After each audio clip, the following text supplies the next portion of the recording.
Hey Odense, hey Denmark, and hey Internet. Today I'm going to discuss the situation with Frie A-kasse and with the A-kasse system. As I already said in my stories and on LinkedIn, I stopped the protest because Frie A-kasse made a reassessment and they can legally make only one reassessment.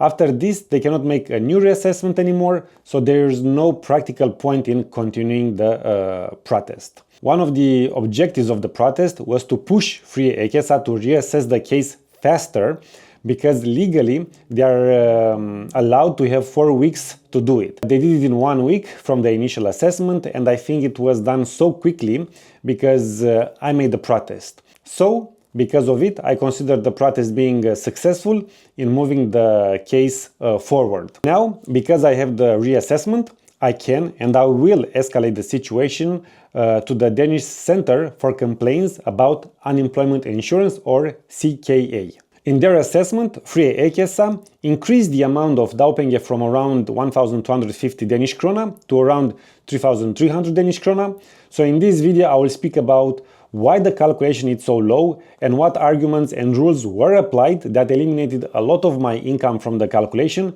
and why I disagree with these rules. There are primarily two big reasons, and I will take them one by one to explain the details and my counter-arguments for each of these two problems. And if you really want to understand, you really need to pay attention because there are quite a few gray zones here. So the problem number one is that they have not taken in consideration any income from 2025. In 2025 I had 3 different sources of personal income.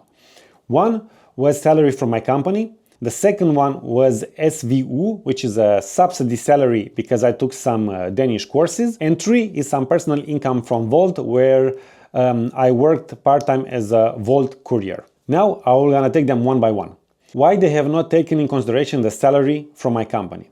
According to Frie A-kasse, this is because the tax statement deadline for businesses for 2025 has not yet been reached.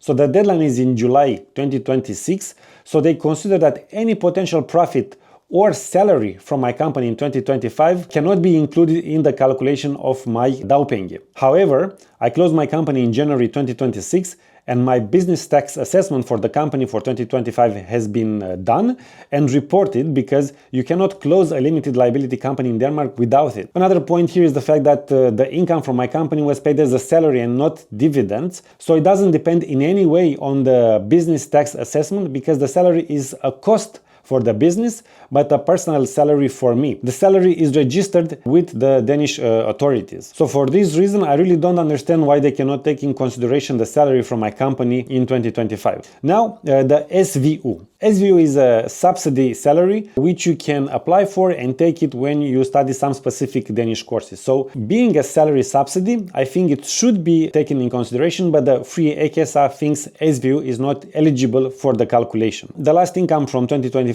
it's of course the income from Volt, but actually this matter with the income from Volt, it's also the second problem which I want to discuss in details here. They argue that the work is on a platform and they cannot put it as a normal employment. However, this income is registered with the Danish tax authorities. Moreover, working for Volt as a courier, it's considered employment, and having income from Volt is considered employment income by at least 3 Danish institutions: the Danish Tax Agency, the Danish Tax Council, and of course the immigration authorities. So the question is, how is possible that in Denmark this income is considered employment for tax purposes and for immigration policy, but is not considered employment when you request your Dagpenge based on it? So for all these reasons, I'm escalating the case to the CKA, and we will see if the situation will remain the same or some things will change in the calculation. Regarding this, I will do one last video after I get the CKA's decision on the situation. Hopefully some changes will be done to the case and the calculation basically brings a higher Dagpenge. Thank you for your listening and have a nice weekend.